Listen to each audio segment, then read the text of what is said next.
Hello listeners and fellow Game Pass fans, get yourself set and ready for your favourite unofficial Game Pass podcast, Game Pass News. So I'll hand you over to Nick and Sean and get the show started.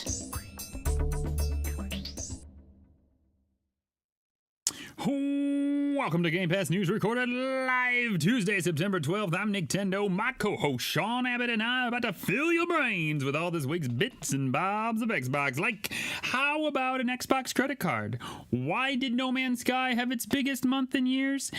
Is Skyrim going to be exclusive? Should it be? And of course, Starfield Watch. You better sit down, buckle up, because Game Pass News is one crazy ride.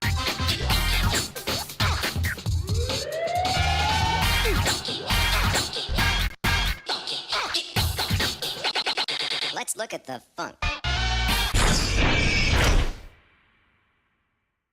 Huzzah! Welcome to episode 120 of Game Pass News.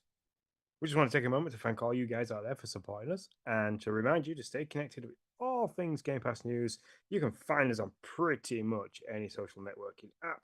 Just search for at Game Pass News. Any thoughts, any questions, don't hesitate to shoot us an email at gamepassnewscast@gmail.com. That is gamepassnewscast@gmail.com. If you're liking what you're hearing, we'd love to hear it and leave us a review on your go-to podcast platform of choice. It really helps us grow and it helps us reach more fans just like you. Anyway, thank you very much for the introduction. And Nick, let's go into the GP headlines.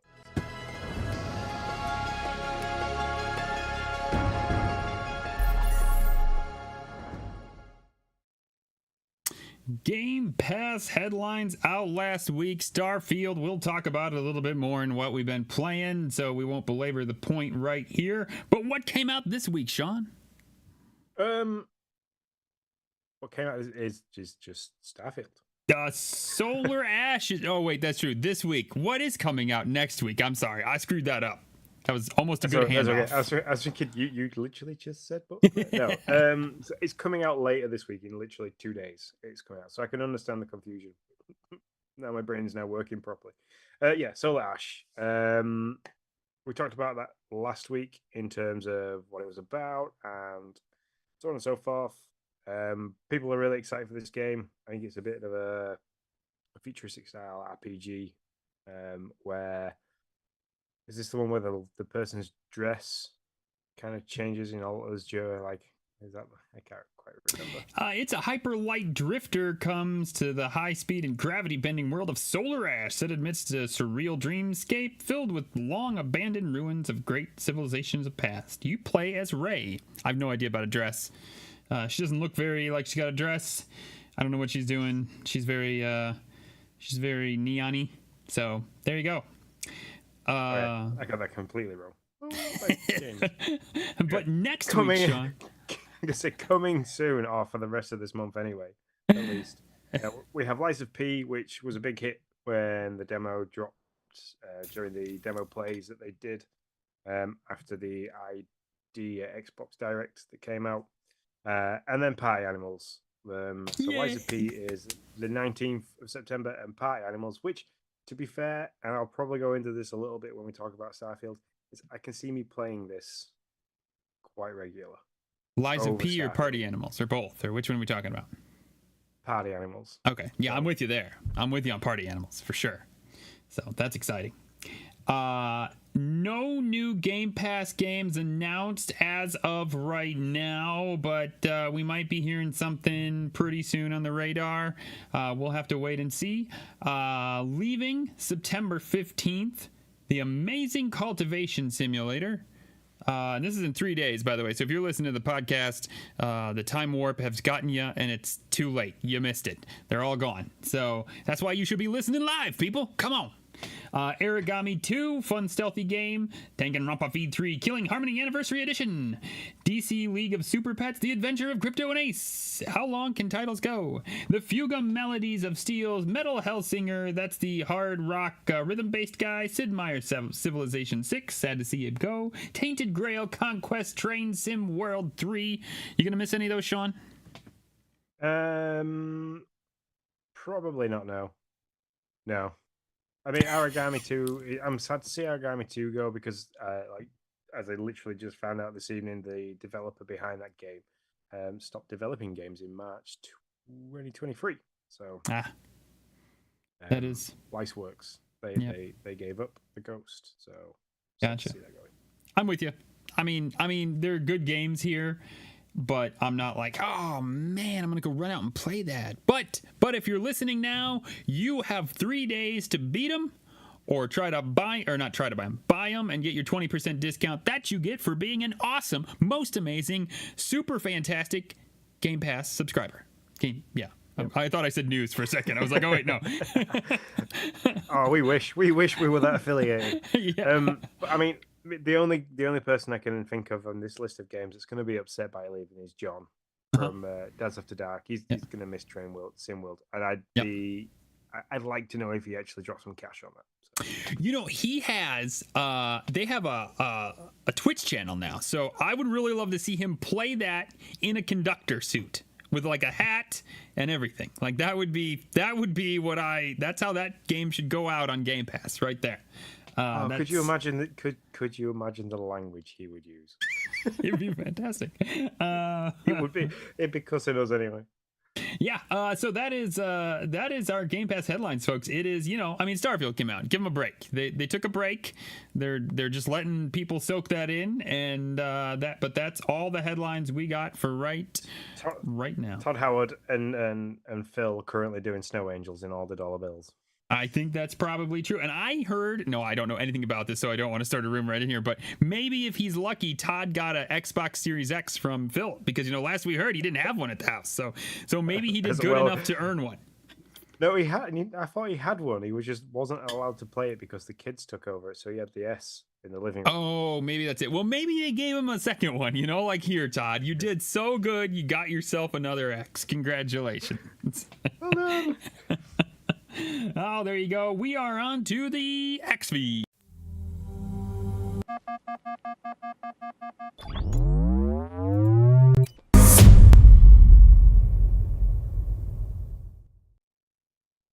This first story, Sean, is interesting to me, not really because of X Defiant at any rate, but how this works. So X Defiant, an Ubisoft game, brand new IP coming out hopefully soon, failed the certification test last month, so they were not able to get it out when they wanted to.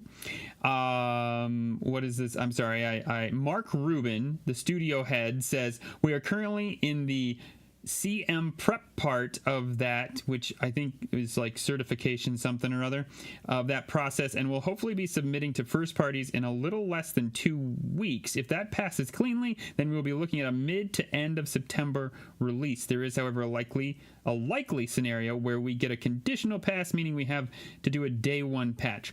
Now, Sean, this is an interesting insight that you do not normally see here, and it really makes you scratch your head. Yeah, go ahead. Yeah. I mean, I wonder why it failed. Yeah, because they don't list that in the article. I mean, I'd like to maybe go and read the full story or listen to the full interview for this. But yeah, I wonder, because X Defiant, it looks like it's a third-person style PvP shooter. Yep. So did it fail? Was it too violent? Was it really buggy? Was there too much branding in there that shouldn't be in there? I mean, what fails the certification? Yeah, and I mean, if it's buggy, how the hell some games have passed is like mind-boggling to me. Like, what is the one that was in game preview, the crafting simulator game or whatever that's called? Yeah. Where I just like floated through the air and stuff got built on trees, and it was an utter disaster. And I mean, there are so many games that have apparently passed certification that have been utterly trash. I mean, I don't know how else to say it. But apparently this game was so bad it couldn't pass this certification, or there was something about it. Like, what is it? I would love to know. I didn't even know you still did this, to be honest. So CM in that stands for a candidate master. So So just reading this. Once we have fixed or completed all the tasks that we want or think we need for some submission, then we spend 2 or 3 weeks prepping and validating a candidate master that we think is the final version of the game for submission. It goes through 1 week of heavy Q&A and compliance testing by Ubisoft teams. If it passes, then it goes to the first parties to be certified for release. The first parties take a week to get the final report on the submission and give us a pass or not pass with a list of must fixes for the next submission. Also, to be clear, during this, groups are looking for compliance bugs. There are 2 different types of bugs. Functionality means, does the gameplay work as intended? This is something that first parties will be looking for, unless, of course, it prevents them from testing. I can't see what the second one is. Compliance bugs are ones that relate to the systems and overall experience. So there's functionality bugs and compliance bugs. So this is a really hard article to read. For some reason, the words seem to be moving when I'm trying to look at them. So yeah, they're sat with no firm release date. Yeah, and wouldn't you love to be the guy that gets to do this? This is the job. Listen, Xbox, if you need somebody, if you're like, dang, we are behind on this compliance shit, hit me up, okay? Hit me up, and I will be the guy that tests all these games, and then gives you a report of like pass or fail. How fantastic is that? I mean, maybe you're probably playing a lot of crappy games too, to be honest. Like you play some that are really awesome, and then you play a lot of others where you're like, oh, please don't make me play the I don't know, indie farming game that doesn't work. I don't know, whatever. But yeah. So I thought it was interesting, more on the fact of like, there's still this like certification, and some people don't freaking make it.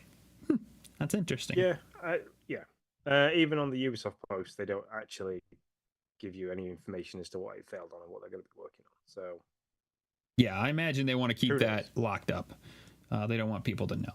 Hey, you want to spend money? You got credits in your pocket? You need to spend those things, but real money, not credit money? Well, Xbox has a MasterCard for you. They're launching a card this month with Barclay, and it's got a fun little picture of the Xbox logo on it. And you, starting September 21st for insiders, and everyone else in 2024 can get this card. It gives you 5 times card points on eligible products at the Microsoft Store, 3 times card points on streaming services, 3 on dining, and everything else gets you 1. To be honest, folks, this is not a great card if you're looking to stash points, but it's fun to have a credit card with the Xbox logo on it, right? Yeah. As long as you use it wisely. Yeah. We are not your financial manager. We do not. We don't support this. We don't know anything about finances. So if you decide to do this, you're on your own, and we had nothing to do with it. Thanks, and have a nice day. There you go. There's a disclaimer. Don't take your financial advice from a guy sitting on his living room floor. Oh, yep, that's right. So there's an Xbox card, Xbox MasterCard to be exact. I probably won't be getting it, but I mean, it would be cool to pull out your credit card and have an Xbox logo on it. That's all I got to say. The thing is, I do have a Barclays MasterCard, so it's there for emergencies. Gotcha. And I'm pretty sure the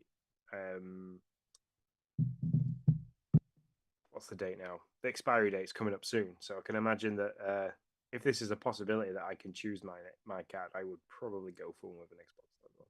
Yeah, well, I mean, pay attention to what your points get you. That's all I'll say.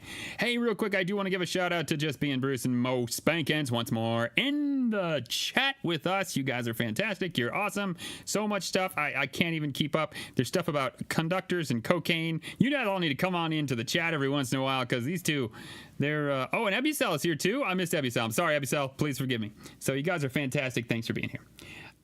Number 3, No Man's Sky has its biggest month in years. What do they say? A rising tide floats all boats. Well, Starfield is floating the No Man's Sky boat, let me tell you. So there you go. People will probably I want to get something that's got very similar to what Starfield's going to be. So it's probably why it got the biggest month so far. That a lot of people in PlayStation were like, can't play Starfield. Let's play No Man's Sky.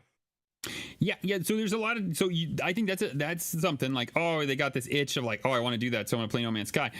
Joke's on you folks, because No Man's Sky, doesn't really seem to be a whole lot like Starfield, according to everybody who's played both of them. There's also this thing of like people wanted a stellar, top-notch No Man's Sky. They jumped into a Starfield, which is just like a planet exploration Bethesda RPG, and they were like, this isn't what I was looking for. Well, I'm going to go get what I really want from No Man's Sky. There's a lot of ways this could work out, and either way, it's good for everybody. So, there's a game out there that fits your need. If Starfield's not it for you, then jump on over to the No Man's Sky train, man, and have fun with it. That's what I say. Yep. I mean, I never played No Man's Sky. I can remember when it originally came out, I was still at the power station, which I watched get blown up at the beginning of this year and the middle of last year. So to be clear, folks, that was a controlled explosion. Okay, if you're like, wow, Sean's a really shitty power person, no, that was not what happened. Okay, it was a controlled. It was meant to blow up. Okay. Yep. This was no Chernobyl.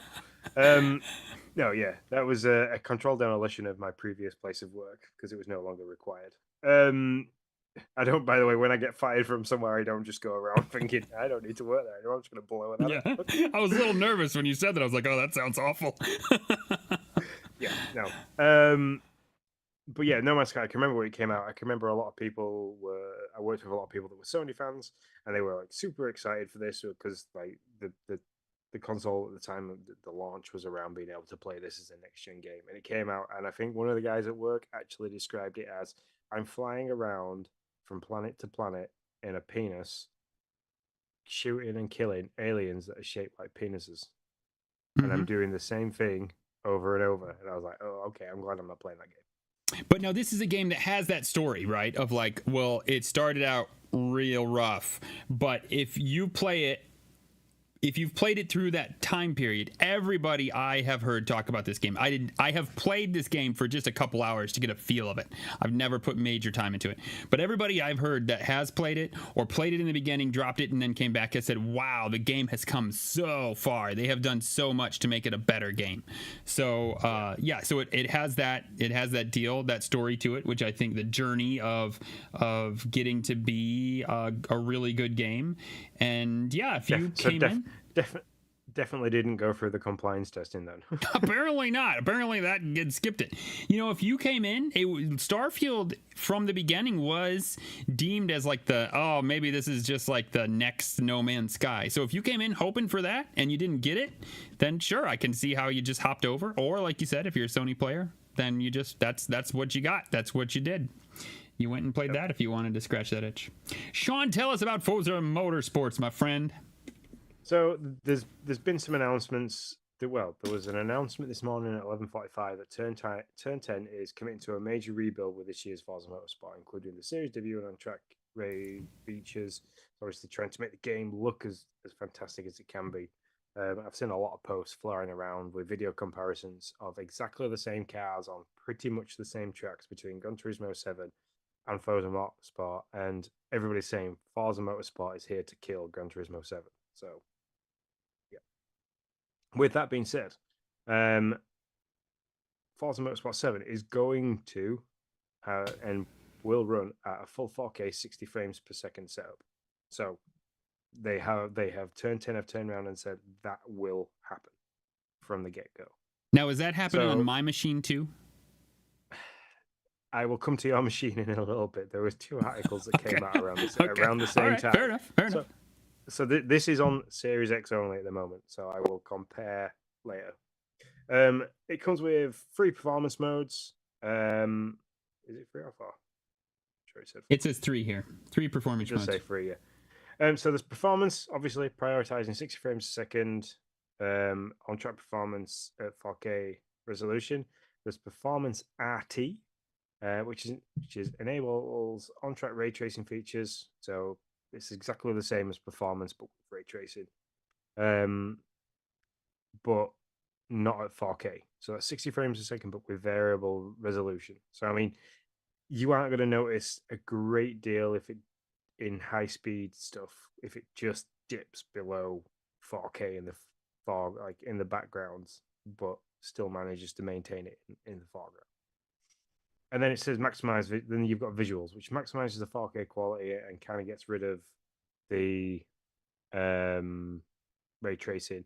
and keeps it at 30 frames a second, which I didn't realize this when I've been playing Starfield on the Series X, that's actually running less than 40 frames a second at the moment. So, which is interesting to note.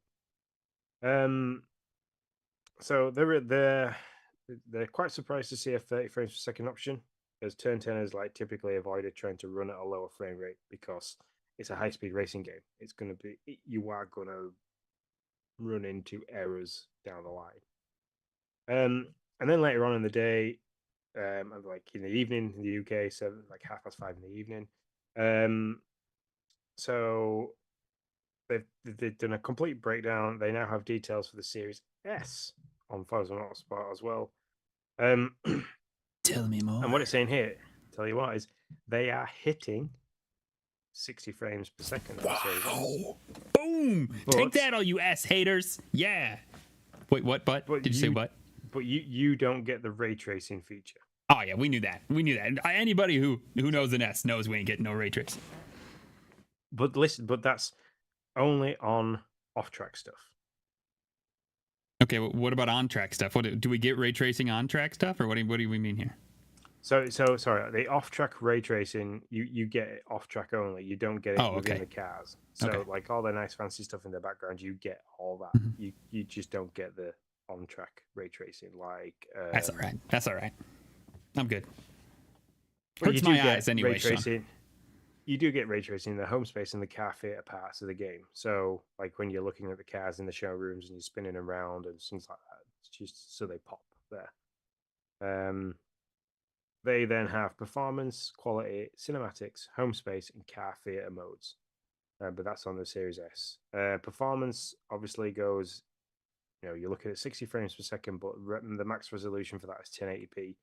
And then you get quality, which is 30 frames a second, but that takes you to the 1440, which is 4K. Then everything else is locked in at 30 frames a second, and you can kind of swap and change between home space and car theater if you want performance style graphics at 1080 or quality at 4K, but all at 30 frames a second. Hey, you know what? I couldn't be happier. I really thought you were going to say, now for the S, they've decided to go with a Minecraft version of Forza Motorsport 7 or something like that. So, I mean, this is great news. If you own an S, way to go, man. It's still working. They can still squeeze all they need out of that thing. And it's going to look good. It's going to look good. I mean, the game's going to play really. I've got a lot of hope for Forza Motorsport 7. I'm like to the point where the last couple of days where I've been going out to my parents and stuff, I've been jumping on my dad's racing sim, trying to get like a better feel for it and rubbing my hands together and being like, right, okay, how many, like, can I sell a kidney to buy this? Because I want this kind of thing. I really thought you were going to say, can I sell a kid? I'm really, that's kudos to you as being a good gaming dad. You're like, listen, I'll take the hit on this one, kids. I'll sell a kidney. Now I'll leave you be.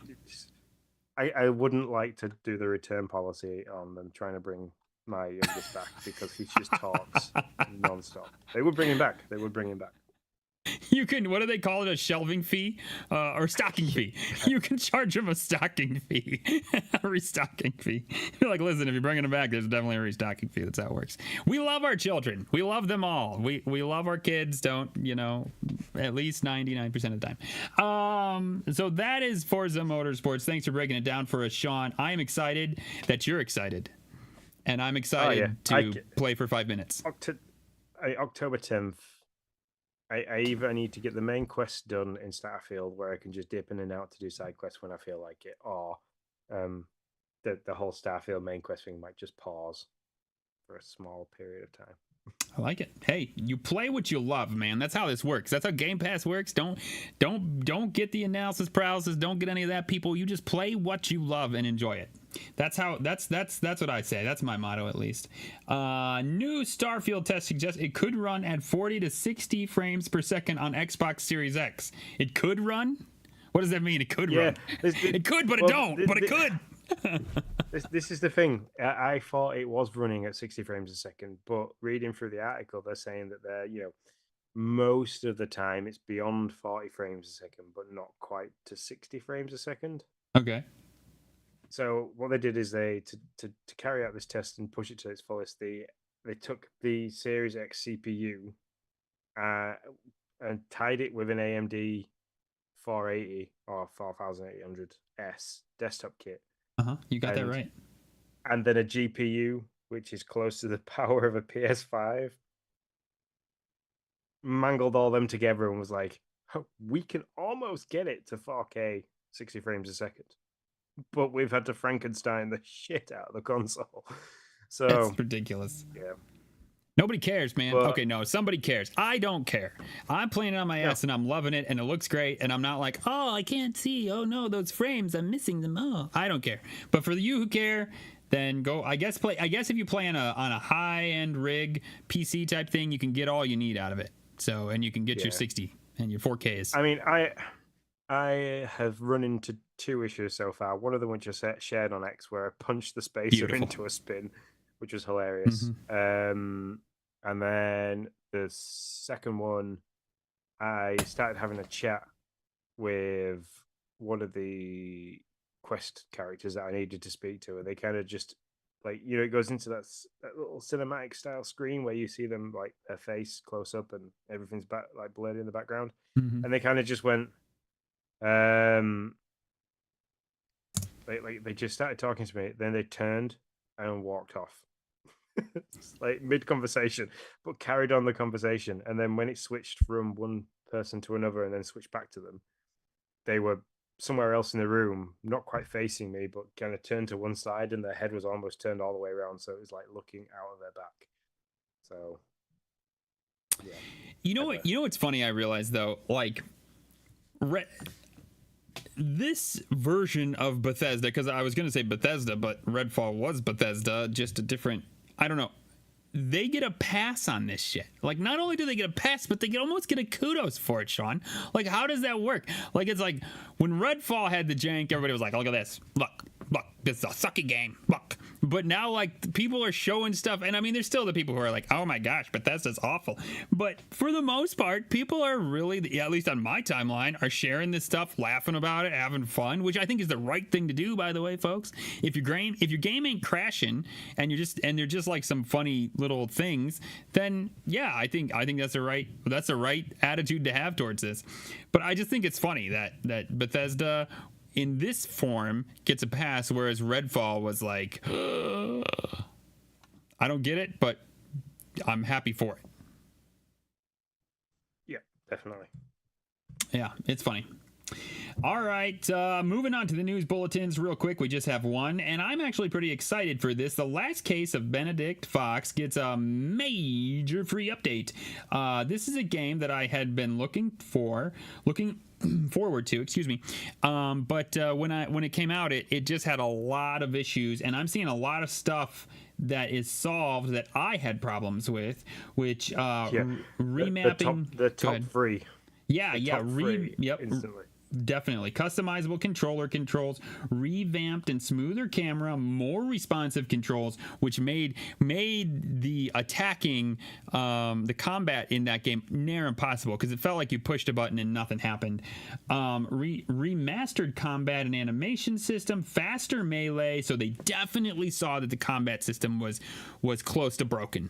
And I'm happy for that. Rebalanced enemies, enhanced easy difficulty, map markers and UI progress flow. I mean, man, it really looks like they went back to the drawing board and said, okay, let's write down all these issues we're having problems with and let's solve the problems. It's taken a while to get this out, but I'm glad it's here. They also went and overhauled the piano puzzle camera angles, because that was just ridiculous. Yep, for sure. Yeah, that's I pushed through the slow controls and the clumsy buttons and the shitty combat style, and then when I got to one of what I thought was going to be one of the better puzzles, which was the piano puzzle, I got to that and I was like, nope, I'm done, I'm out, see you later. Yep. So if you're interested in the game, but you just hit too many, like Sean, too many cruddy things, quality control issues, you might want to check it back out. check it back out. So there you go. Those are our news bulletins. Feature story for this week is Elder Scrolls 6. All over, Starfield's out. The next thing's Elder Scrolls, and everybody wants to know exclusive for Xbox, not exclusive. Should it be? Should it not be? Why? No? Yes? Maybe? Sean, what's your take? I don't think it should be. Elder Scrolls is already a well-established franchise across PC, PlayStation, Xbox, VR systems, several of those different ones. You can play Skyrim VR, which is horrific to play in VR. It's on the Switch. I played it on the Switch. It was lumpy because, it wasn't a very good port for its time. So no, I don't think it should be an exclusive. I think Bethesda and Microsoft kind of need to sit down and go, look, we can't release from the same studio 2 games and then make them both exclusive. Yeah, I don't think it'll leave a bad taste, especially with all the ABK stuff in the back where they were pointing fingers at Sony and saying, hey, look, you can't just keep making exclusive console games for your console. Crikey. Because that's not fair. It's not fair to gamers everywhere, and then turn around and go, hey, look, we've just made 2 exclusive games this year, and look at us keeping them on our platform now. Before I say my piece, Hambone, welcome. Thanks for joining us, man. And Tyler Acid TK3. We were talking Starfield. Now we're on to Elder Scrolls. Thanks for being with us as well. You guys are awesome. Great chat this week. Pumpkin Lord. Yeah. So I mean, here's the thing with that. I'm not gonna lie, I'm torn here. There's a part of me that says, well, listen, this isn't a new IP. It's been everywhere, as you've already stated. So now this one needs to be everywhere too, because that's how it works. There's another part of me that also says, well, doesn't it make fiscal responsibility? Doesn't it make fiscal sense? I mean, you're allowing people who want to play on Xbox to have their Games Pass subscriber do their thing. It's also going to look good. It's going to make you a little bit more money on other places and other platforms and all that jazz. But there's another part of me that says they should. The people who say, well, they should do this. Well, they need to, but blah, blah, blah, blah. No, they don't need to do it. They can do whatever the hell they want to do with this because they own the studio. They didn't sign up for any exclusive deal, or nobody stopped them from buying them and said, hey, if you, like with ABK, came out and said, well, if you want to do this, it should be everywhere. They never made any of those type deals, those type of rumors, those type anything. In fact, Phil said this studio has been bought so that people who love Bethesda type games can play them anywhere you can play Game Pass, on any platform that you can play. That's what Phil said. That, I think, was their idea from the beginning. And I don't think that's going to change. I think this game is going to be exclusive. That's what I think it's going to be. I don't know if it should, but that's what I think it's going to be.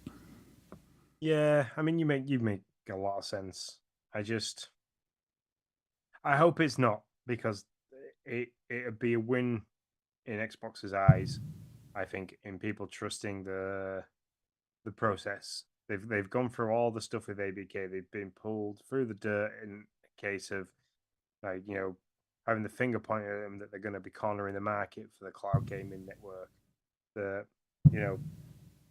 They basically swinging their dick about because they are killing the subscription market in terms of Game Pass doing really well. They have the ability to buy a studio at $70 million in one go. Billion. I thought it was 70 million, and I thought the fee that they would have to pay if it didn't go through was 3 billion. Oh, I'm sorry. I thought you were talking about ABK. My bad. No, ABK was only 70 million, 69 point something thousand. Oh, sorry, million. I didn't think it was billions. Because that's a lot of money. 70 billion is a shit ton of money. Okay, you keep going. I'm looking. Yeah. So yeah. Oh, you're right. It's million. I'm sorry. My bad. Yeah. So the ability to do that off the back of your subscription service being so great. I've lost my train of thought here now. But sorry, yeah. I ruined your cool idea. My bad. I don't know what I was thinking. Took me down a squirrel. So no. As much as they could, and as much as they're well within their rights, because like you say, they haven't signed anything to say that they can't make exclusives, blah blah blah. They have made this available all over the place because it's going to be available wherever you can get hold of Game Pass.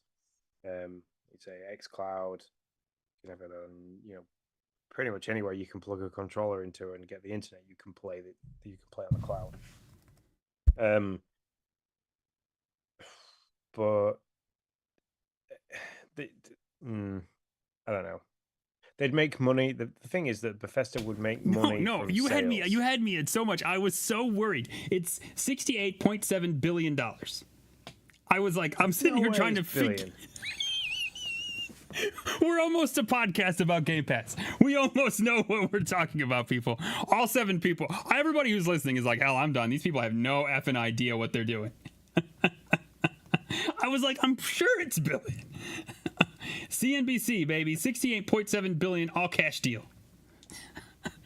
I was like, no, I'm pretty sure. Wow. Sean just found something out for the first time. It's been like 2 years. I was like, no, it's billion. But then you had me. You like suckered me. I was like, oh shit, I'm dumb. I don't know what I'm talking about. And I was like, so then I had to go look it up. Okay, yeah, they can do what found out this whole thing on podcast, people. This is the best. I always thought it was million. I thought it was. That's why I think I even said that in a previous episode. I was like, they cannot afford for this to fall through because the fine of paying $3 billion just for the fact that it fell through is ridiculous. And because I thought it was million. Jeez, wow. I absolutely love this. This is my favorite podcast ever. Everything I've said about Microsoft in the last, 50 to 60 episodes since the ABK stuff started, I need to go back and I think I need to correct a lot of statements because fuck me. Billions. That's my God. Okay, I'm gonna try to come back. I'm gonna try to come back from this. Okay, no, they can do what they want with this. They've got every I agree with the fact because they can have it anywhere. The game can be played anywhere where you can have access to Game Pass via the cloud, your console, PC. So the fact that it is in so many different places for you to play in that way, shape, or form, yes, I can completely agree.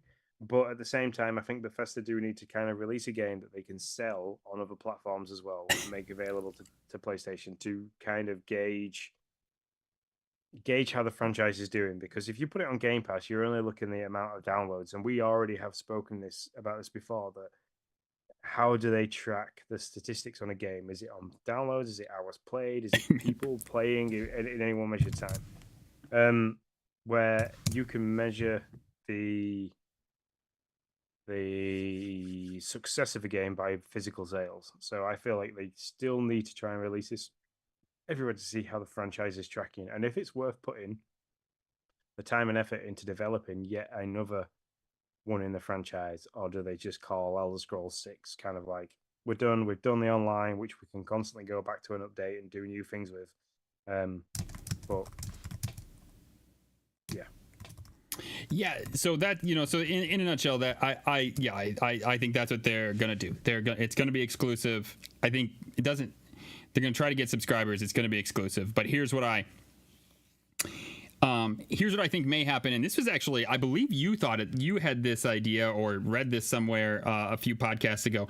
I think it makes sense to maybe 2 or 3 years down the road push it out to third parties at that point. And at that, maybe even a year, who knows? And then put it on Sony if they so choose to want it. Switch via cloud, whatever. I don't know how that all is going to work out, but I think I could see that coming. Now there was a question in chat which I really did appreciate, and I think is a good question. We have it's Chad. Hey, it's Chad. I know he's in. It's awesome. We had a question. I can't seem to find it right now, but Gearbox Studios is up for sale. They make Borderlands. Thank you. They make Borderlands, and what do you think that would go for? Now that you know that ABK went for billions and not millions, what do you think that would go for? And would it be a fit for Xbox? I'd buy that for $1. I don't know. It's just see, as much as this sucks because I really like Borderlands. If I was Sony watching the ABK deal go through, I would be like, somebody quick, get in touch with Gearbox. I want them. We want to purchase them. We want to make exclusive games with them. They have made some stellar titles. I don't know. ABK's got a lot to it though. You've got Activision Blizzard King. They have a lot of Activision has the whole Call of Duty saga. So I'd say a couple of 100 million, but I wouldn't go above the billion mark. Yeah. I mean, it is tough, right? We're just there's really, really, really smart people that make millions of dollars to come up with these valuations. So we're just two goofs having fun. I will say this: I don't think Microsoft could do it. They would have to, and I think it would be such a look for them, even if they close the ABK deal in like 2 weeks and Gearbox was still out there and they put in an offer. What a look. Could you imagine? X would blow it up, dude. X would blow up. They'd be like, oh yeah, Microsoft buying everything, blah, blah, blah. I mean, can you imagine what you would hear? Now, I don't think Microsoft cares. That doesn't mean they wouldn't do it, but No. yeah, it would there look. There is no harm with testing the waters and putting a bid in. I mean, Gearbox can always turn around and say, ethically, we can't do that because we know what you're already doing in the gaming market. So ethically, they can turn around and refuse their offer. They could also turn around and refuse it just on the basis that they want more. They could say whatever they want, but Microsoft are well within the rights to do it. And hell, I would. You don't go and buy a used car for silly amounts of money, and then a week later, when all that deal's gone through, go, I'm going to go buy another used car because you know what? I want to collect lots of cars. So. Yeah, I actually agree with what Abucel says here. This might seem a little weird. So does it fit in Xbox's realm? Sure. I think Borderlands fits great in Xbox's realm. But really, who needs that kind of IP? That kind of more mature IP if they really wanted to? It would be Nintendo. Nintendo could pick it up, but that's not their MO. That's not how they do business in this market or in this industry. Not really. And do you remember Most Banking just said it. Do you remember this is an Embracer? This was an Embracer-owned studio. So all those studios that they swiped up through the year. I mean, you remember the graphics coming out that showed all the stuff that Embracer owned compared to Xbox, and they dwarfed what Xbox owned. Do remember that they bought all that stuff, and you do have to feel a little nervous if you're one of those studios of like, well, that's great, but the love for that studio only goes as far as the dollar does, and they're more than happy to cut you loose if anything goes awry. There's probably nothing in the tank for them, and they just don't see it. And I think if anybody could really use it and make something cool of it, I think Nintendo could do it. Not that Xbox couldn't, not that it wouldn't fit, but Nintendo needs it, and they've got the creativity to use it. They just came out with that. Gosh, what was the last game they came out with? Tiny Tina's World or something like Tiny that. Tina, yeah. So I mean, I hope Xbox put a bid in for it. So let me run this through. I hope they put a bid in for it. I hope they get it, and then I hope they make a new Duke Nukem. Oh, okay. There you go. The Splatoon looter shooter. Good job, Abucel. I like it. I would absolutely love me a little bit of Duke Nukem remastered. Yeah. So much. Yep. Oh man. Well, we were squirreled the heck out of that. We squirreled the heck out of that feature story, Sean. That's what we did right there. Let me tell you. What was the original? What was the original direction? Oh, should Elder Scrolls 6 be exclusive? Yeah. We fucked that up big time. All right, onto the dashboard, people.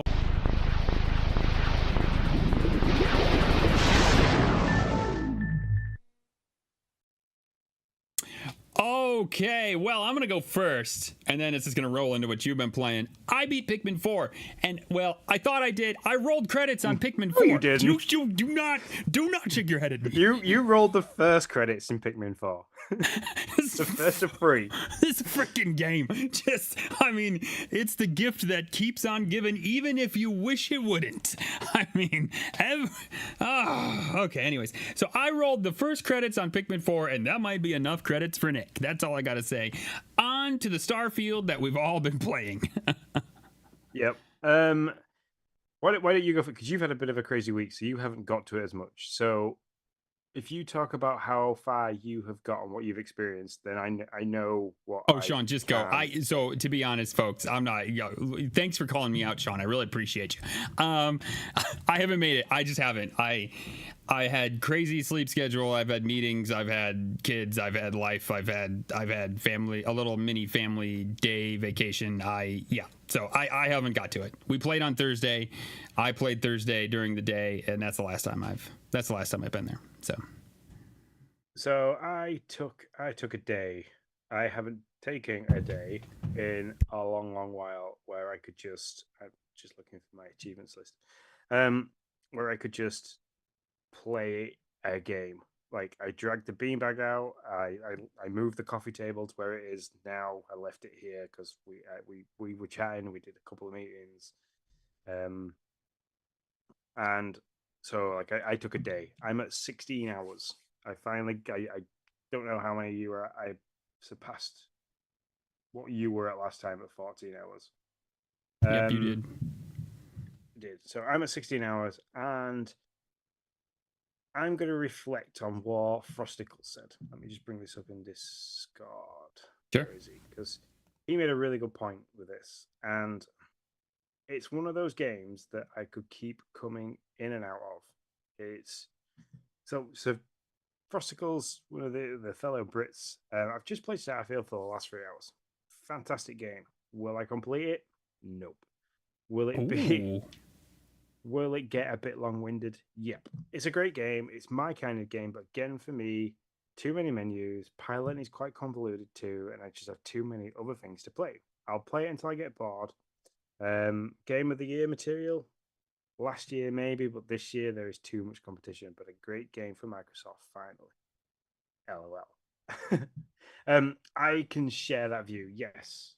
It is a bit long-winded in places. The piloting is convoluted, but I have learned that if you use your skill tree and improve your piloting skill tree, the maneuverability becomes a hell of a lot easier. Wow, you've played literally like maybe an hour extra. Yeah, I told you. Actually, I don't even know where the hour came in. I'm not sure. I'm not even sure where that is.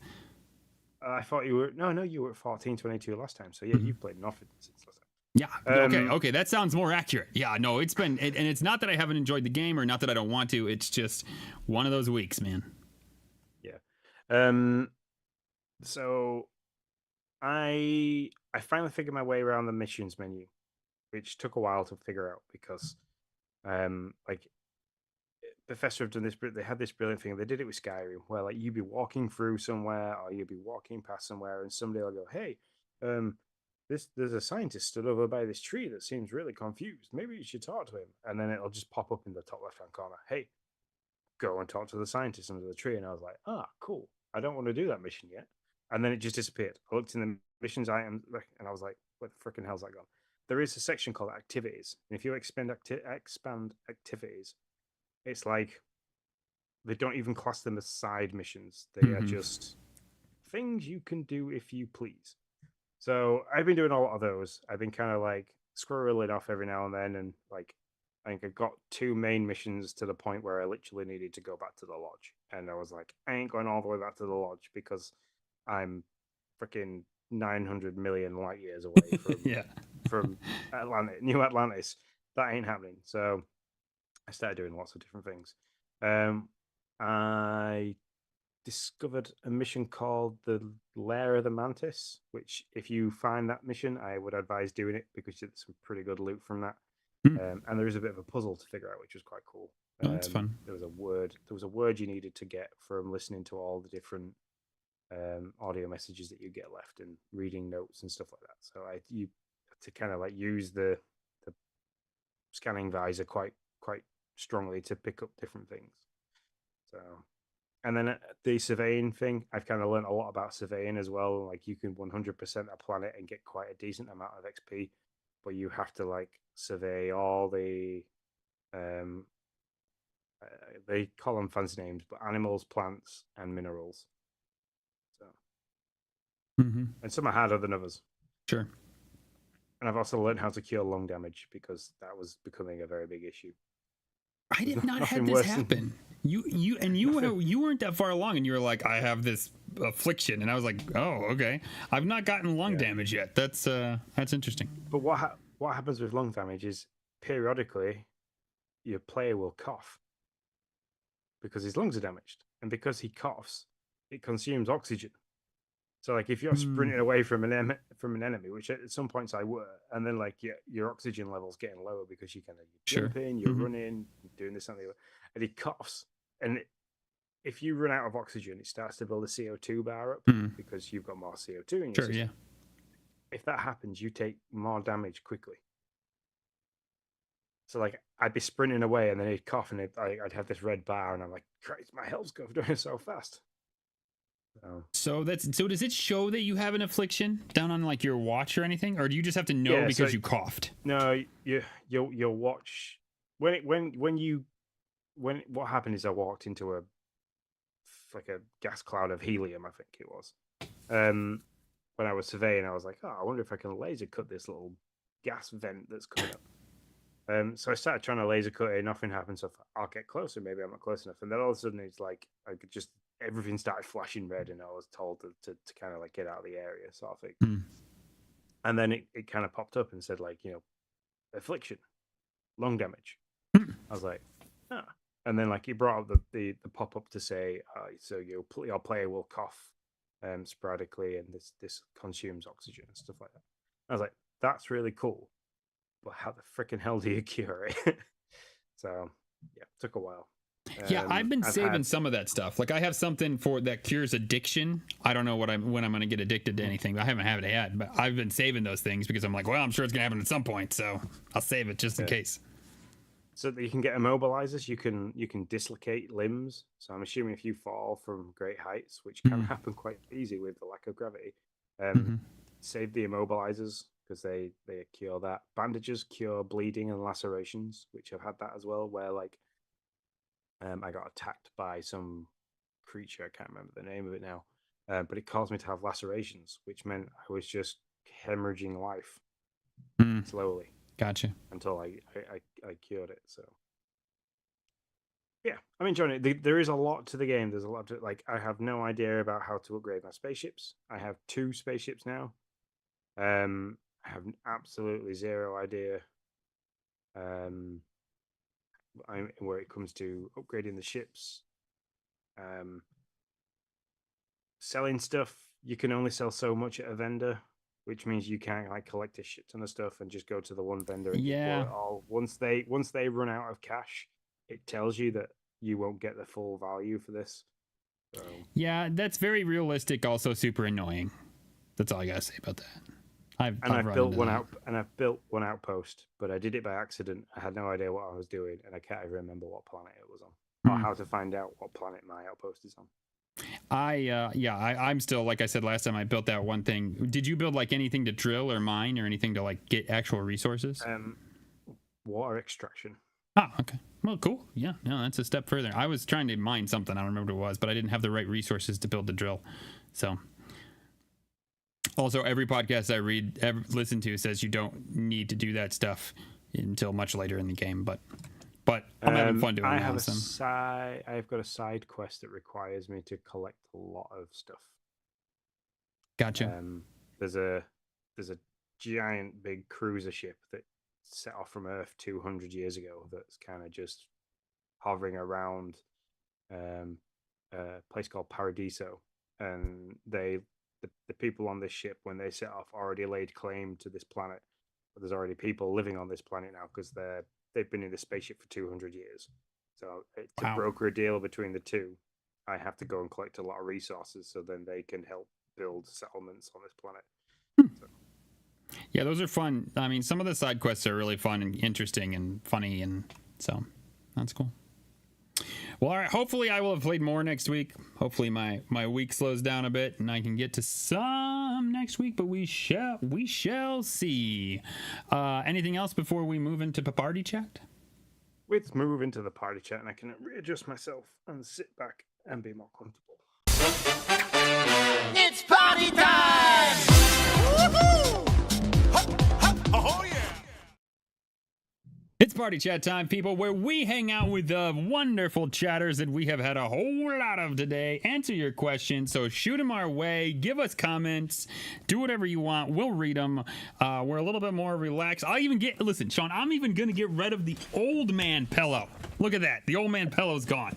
That's what's, see, there you go. That's my old man pillow so that I can sit back. Oh, there it is. Oh, yeah. Volume got worse. Sound is awful now. Sorry. It's all just what it is.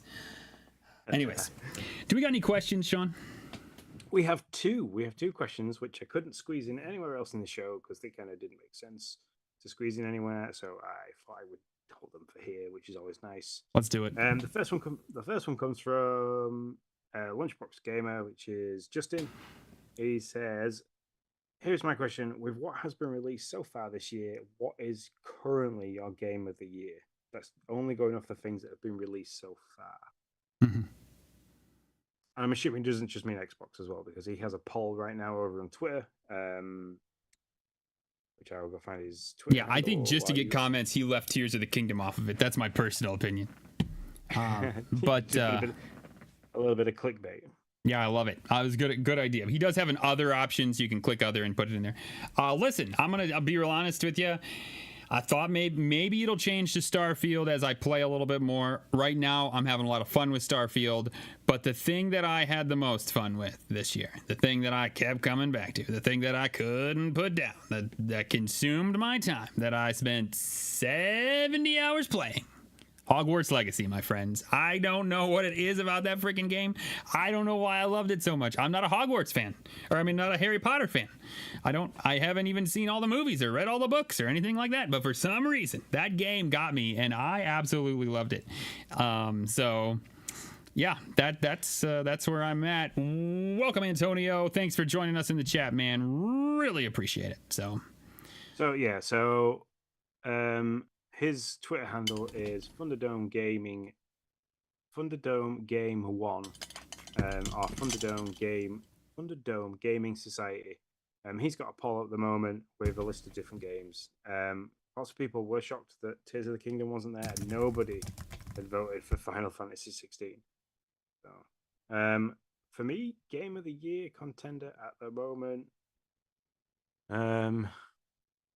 It's a battle between Tears of the Kingdom, because I played that to completion. I played a lot of that to completion as well.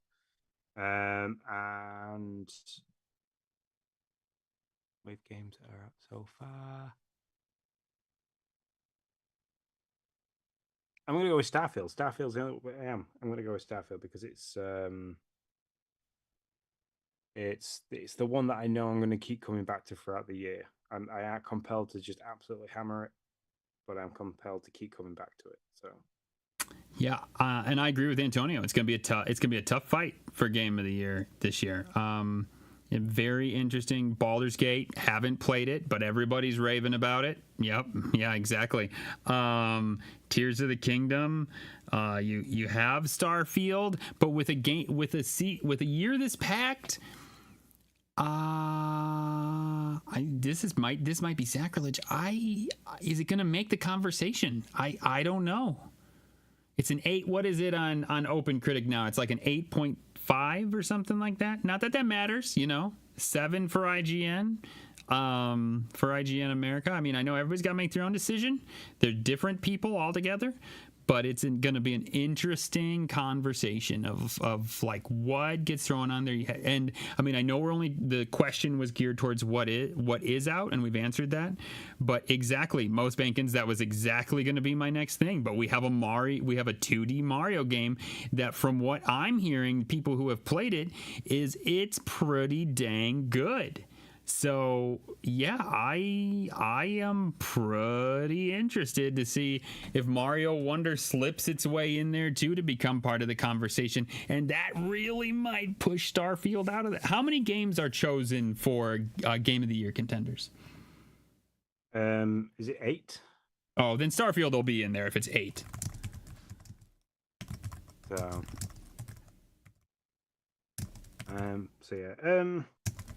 Yeah, Mario Wonders to come, Forza Motorsport. Yeah. Stalker 2 to come. Well, Stalker 2 is 2024. It's 6. Yeah, sorry. 6. It's 6 games. And what the game awards is usually October, November, isn't it? November, I believe, because there's always like a good December, not always, but there have been times where there's been a good December game that's missed out, I believe, as I recall, in the drawing or in the Game of the Year. So you have Tears of the Kingdom, you have Starfield, you have Baldur's Gate. Are we missing a PlayStation game, guys, that was really great that dropped this year? Like let us know if we are. The Last of Us remastered.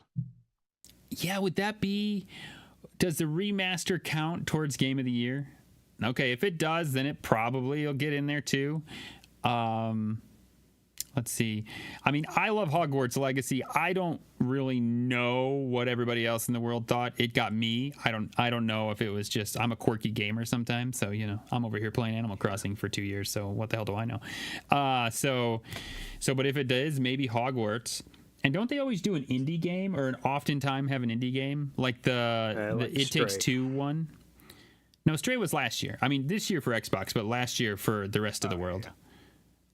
So. But yeah, they usually do. Diablo. Oh, jeez. Yeah, Diablo, man, and Street Fighter. Oh, the RE4 remake. Thanks, Antonio. You're always there for us, man. You're pretty awesome. Jeez, man. Yeah. Yeah. There's a lot to choose from. It's a tough year. Good year for games. And then this brings us basically into Tyler's question. Mr. Acid TKO3 who's in the chat from Discord. He said normally PlayStation and Nintendo have September directs. So we usually see, we did see with Nintendo, we saw the Mario Wonder Direct. I think that is basically they're edging all their bets on that one game for the rest of the year. Maybe. Mm-hmm. Xbox normally skips a presentation for the holiday season because they usually do early doors, and then we have like the early summer, like late spring showcase that they do all the P3. But what he says, it asks is, it wouldn't be wise to show some upcoming holiday games to a bigger audience to entice Game Pass and console sales? And I only ask, I tie this in, I was going to leave this for a little bit later on and continue with that conversation about Game of the Year, but to me, they need to come out before the Game of the Year and be like, don't forget we've got these games coming. Also, we have this, and this, because there's Hellblade 2 as well. Mm-hmm. Is yet to come out, or is that out? That's out. No, Hellblade 2's not out. No, it's for next year. I thought it was coming out this year. I put it on my list, and it screwed me over. Thanks a lot, Hellblade 2. Yeah. So I'm trying to think. Xbox does need to tell a story about what is coming, because not really, for instance, to sell consoles or anything like that, but they want to keep the subscribers subscribing. So if you're going to be done in November or December and you don't have an idea of what is for, what I mean by done is if your subscription is up in November, December, and you don't have an idea what's coming up for those first 3 months, you may very well say, yeah, I'm out. I'm out for now. I'll wait until, and then I'll come back, which is fine. That's great. But obviously, Xbox doesn't want you to do that. So they do need to tell the story of this is what's in front. So right now, we really have a story of October, really. And that's, I believe, I mean, we have ideas. We have Avowed, Hellblade, Stalker 2. We have all these things that are like over there, and we don't think they're that far over the New Year date, but we don't know. And they do need to give us some idea, at least a Q3, January of 2024, February, whatever. Yeah, that's the last thing we really know, Antonio. He asked, is Forza Motorsport coming this year? Yes, October. That's what's coming out in October 10th, I believe, is Forza Motorsport 7. We know that's coming. Past that, the calendar's just a bunch of years, basically. Not even months. It's just a bunch of years of like, well... So yeah, I do think they need to tell the story. I was just deep in our fantasy critic. Where there currently is a 10-point split between us. So, gosh darn it! You're in the lead, by the way. Oh, good, good. You know, as I expected. No, I did. I had no idea. And predicted to be 20 points in the lead by the time we finished. But we've both got a couple of games now that are coming out this year. So Flintlock's not coming in, but still yet to see Skull and Bones if that's actually going to arrive. Yeah, that's Skull and Bones isn't probably going to arrive. It's probably not happening. So I think he's right. I think you do need to tell a story of, listen, this is what, at least on a first party basis, this is what we're doing. This is the plan. So yeah, for sure. That's my thought. Yeah. I mean, what else? What else is there? Trying to think of other big games. No, Stalker 2, Antonio, is not coming. I'm pretty sure they announced that Stalker 2 was moved to Q1 2024. They did that at Gamescom. We were all hoping that it was coming in December, but they pushed it to 2024. They came out and showed a trailer and pushed it to 2024. I'm 99% sure that's true. There was a placeholder for New Year's Eve. December 31st. Well, no, it was for December 1st, because everybody else was for December. We reported on that as a rumor of like, hey, December 31st. Everybody else has a placeholder for December 31st, but Stalker 2 was December 1st, and so we thought, well, maybe that's not a placeholder. Maybe that's an actual date that's got leaked, and and then Gamescom came out and bursted our bubble. Thanks a lot, Gamescom. It's your fault. So, there you go. Good questions. Great chat. How's life, Sean? How's life? Yeah, pretty good. Pretty good. Everybody's back at school now, which is what gave me the grace of having the day on what day is it today? On Monday. Yep. Gave me the grace on Monday to play Starfield for the day. I literally took the kids to school, dragged the beanbag out, chucked it on the floor, sat down, didn't move for 4 hours, played a lot of Starfield. So, that is fantastic. How about you? Yeah, well, you were slammed, so. I was. I mean, it wasn't all like work slammed though. So, I was last week though, slammed with work, lots of late dates, meetings and all that jazz. So this weekend, I really wanted to focus on the kids. We played a lot of Pikmin, went outside, had some fun, did some stuff.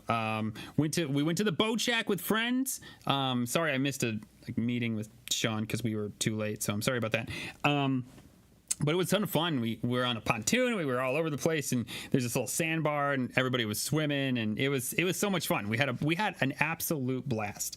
So it was good to hang out with the kids and spend some time with them. Sometimes I feel like I drop them off and I pick them up, and I feel like sometimes I don't actually spend any real time with them. I pick them up, I do homework with them, I drop them off, I yell at them to brush their teeth and do their stuff and get done, and then I drop them off at school. Like, that's sometimes how I feel it works. So it's good on the weekends, get some time and reconnect with the kiddos. Most bankers is asking me of how I'm handling the heat, and it's just rained constantly in the UK for the last 3 days, which has been nice. Especially when I've been mountain biking today. That was I wore a white t-shirt. That was a really bad idea. I looked like I shit myself by the time we'd finished, even with mud guards. So it was bad. It was a bad day. It was a bad day for keeping clean, but it was a good day for riding. With it being wet and muddy and rocky and stuff, there was lots of uh-oh moments. There were two definite falls. One was due to the fact that there has been that much water. What was a beck had turned into a tiny stream, and I couldn't see the rocks at the bottom, and the front wheel just disappeared. And then so did I. The second one was because I was just going too fast. So yeah, no bumps, no scrapes, and both of them were kind of a chuck the bike out of the way and just walk away kind of thing. So, yeah, good fun. Next week, I'm excited for next week. Next week, I go to Wales, and it's a proper downhill bike park. So I'll be taking the GoPro with me. I will try and get some videos and some shots, and I'll stick them in Discord. I'll pop them up on X2, but I am expecting that to be a lot more fun. So that's awesome. I absolutely love Sean's videos. He does the great. He even shows other people who have like crashed, just like totally wipe out on bikes. I could not do this, Sean. So I love living vicariously through you and watching your cool moments and your cool crashes and your friends' cool crashes. I really appreciate it. Yeah. So yeah. So I have battle scars. The biking has I have battle scars. My right knee. I have no cruciate ligament in my right knee or cartilage.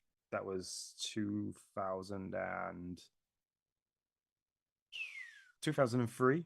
That I hyperextended my right knee and shattered all the cartilage and ripped the ACL. That never got repaired. My left knee, I tore the ACL in that one. Didn't do as much damage to the cartilage, but I had the ACL reconstructed. So they took a section of my hamstring out of my left leg and regrafted it through my knee. So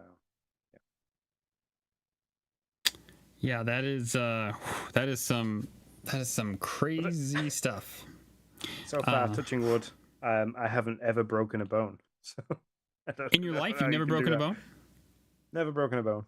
Oh, now, buddy, I put it down to free milk as a kid. You know what's gonna happen in the next podcast? You're all gonna be like, "Hey guys, this is Sean. I broke my leg, so I have to be like this for the rest of." That's what's gonna happen, man. I just know it. Yeah.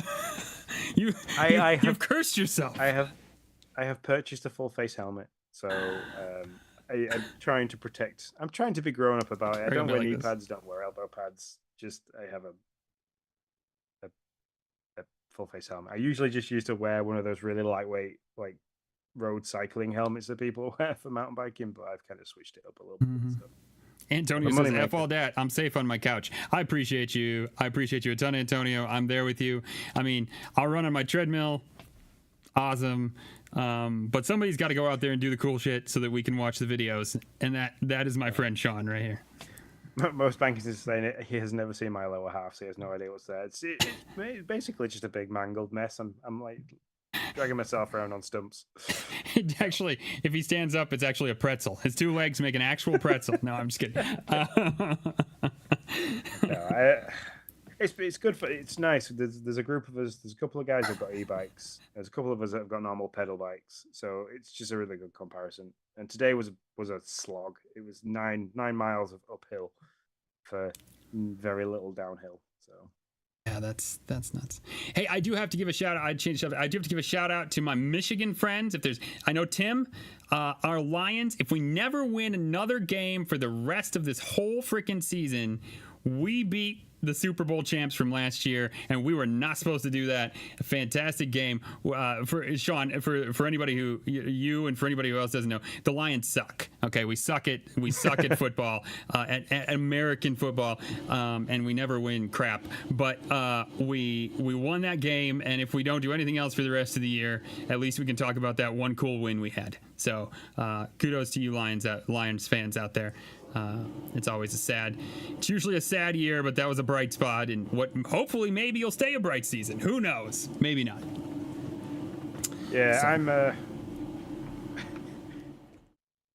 There's some noise. For anybody that's interested, I'm going to quickly stick. I'll stick the video in party chat of Lewis's fall, and I'll stick a photo from today in there as well. There you go. You can see Videos all of uploaded. Sean's fun escapades. So, you can see my lower half as well in this photo. So there you go. Is that your the better video's there half? now? The video's there and the photo's there. So Nice.